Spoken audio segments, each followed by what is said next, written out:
Salad बनवण्यासाठी मी इथं कोबी घेतला आहे कापून. त्याच्यानंतर आपण ह्याच्यात ॲपल टाकणार आहोत. त्याच्यानंतर लिंबाचा रस, थोडंसं मीठ, लिंबाचा रस टाकायचा, थोडंसं मीठ टाकल्यावर आपण पाणी सुटणार आहे त्याला आणि आपण ते काढून घेणार आहोत. आणि थोडंसं मिरीपूड. या सगळ्या गोष्टी व्यवस्थित मिक्स करून घ्यायच्या. चला तर मिक्स करून घेऊया.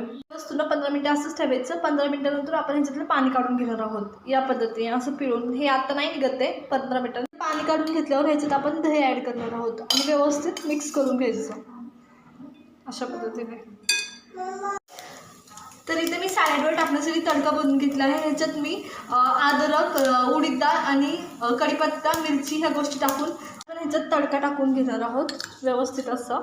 हा साऊथ इंडियन तडका आहे जो आपण नारळ चटणीमध्ये टाकतो तोच. आणि तो व्यवस्थित मिक्स करून घ्यायचा आणि कोथिंबीर टाकायची खूप सारी. तयार आहे कोबीचं टेस्टी असं सॅलड. नक्की